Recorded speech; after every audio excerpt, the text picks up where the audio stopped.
guys? My name is Regan Wilks, Autism Productions here, that's by RWB. And today we're going to react to the history of the downfall of Sentai by Lost in Tokusatsu, because this video is about Super Sentai and Power Rangers.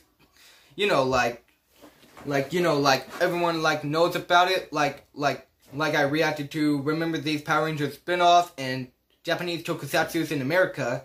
You know, that's because this year is, because this is the Hasbro era, because I can't wait to see the 28th season of Power Rangers coming in Nickelodeon in 2021. Yeah, like it's after the 2019 Japanese series, because the Japan one is a Reiwa era. That's because the 2019 is the early 2020s in Japan and America. So if you all have any reaction requests, this link will be in the description below, and don't forget to subscribe, and let's go. Super Sentai is in a bad place, and if you believe a specific set of leaks that have been pretty spot on, Zyuohger is the final attempt at another success for the franchise. Yeah, I can't wait to see this. But how exactly did a franchise in 2021 get here? To figure that out, we need to go all the way back to ToQger. ToQger was Sentai's first attempt at a series focused on train imagery. For those not in the know, there's a surprisingly huge train culture in Japan, including train otaku. It seemed like a natural idea to follow up the massively successful Kyoryuger with something that had a shot at being just as big. Even still, Bandai Namco set projections of 12.0 billion yen for ToQger, below the 14.4 billion yen that Kyoryuger earned. ToQger earned 11.3 billion yen, missing projections and underperforming. Now, this isn't necessarily the worst thing in the world. ToQger's commercial performance means only a handful of shows performed better than it as a toy line over the last decade. Unfortunately, it's probably here where you can say ToQger is the last hit Sentai has had as a brand. Ninninger comes next, and Bandai Namco was hoping to rebound with a crazy Ninja Steel that fused various concepts into one show. At the press conference, it was announced that the show would be about anything fun, which explains the crazy mishmash of ideas found in its mecha. Bandai Namco once again set revenue forecasts for the line at 12.0 billion yen, with a predicted earning of 7.0 in the first 6 months of 2015. In its entire run, Ninninger would go on to make 7.8 billion yen. It was one of Sentai's worst performers in over a decade. Zyuohger, the big 40th anniversary series, comes and it does a little better. Yeah, I finished watching that. Kyoryuger, the big show with 12 Rangers, a bigger main team than any before it, makes 9.1 billion yen. Less than the modest goal of 11 billion yen set out by Bandai Namco. Between Gokaiger and ToQger, things seem to be going upwards. There was only one show that didn't perform well, Go Busters. Here we had 4 shows in a row that underperformed against forecasts. And so this brings us to Lupin Ranger vs. Pat Ranger.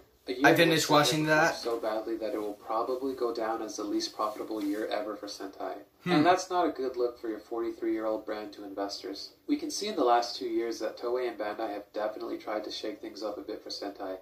Kyoryuger gave us that large core cast, Lupin Ranger vs. Pat Ranger gave us the first versus series with 2 main teams, and now we're back to dinosaurs. In the past we've had about 10 years between each dinosaur series, but now we're going back there after about 6. This is a sign that there's desperation setting in. Bandai Namco has been lowering the forecast earnings for each Sentai series for the last couple of years, and it doesn't look great to investors when your line can't even meet those low standards. There's also the Power Rangers factor in here. When Bandai Namco releases its earning figures, they give numbers in 2 categories, toys and hobbies and group-wide. Group-wide is usually double or more of what any given year's Sentai line did in toys and hobbies. This means you can probably add in Power Rangers there, and the rest of Sentai in Asia. But here's where the problem is. Hasbro owns Power Rangers now. I'm not entirely sure what this means for the future, but I'd guess Bandai Namco will see a small licensing fee that they can add into those reports and not much else. This means that there's going to be a substantial drop in the overall numbers for Super Sentai next year, no matter how good Zyuohger does. But that's okay. I mean, it's not. But if the toys and hobby area, the numbers related to toys, does okay, that means Sentai could be in good shape, at least for another year. But how did Sentai really get here?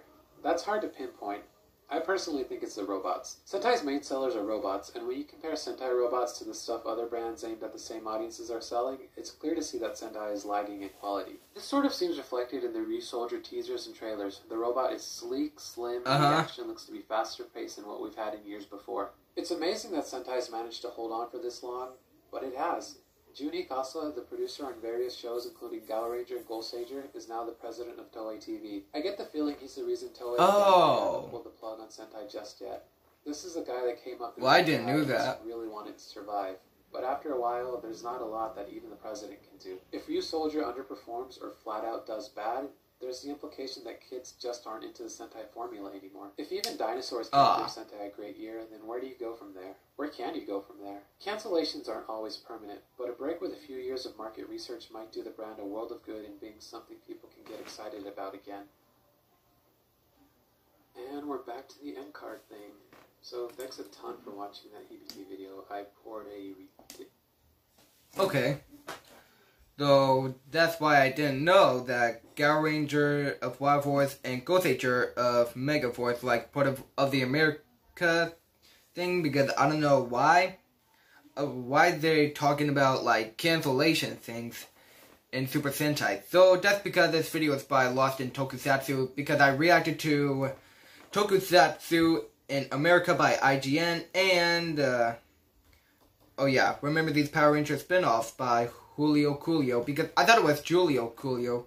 Well, if you guys know, hit the like, favorite, comments down below, subscribe, and tap the bell for notifications, and I will see you all later for more reaction videos. Later!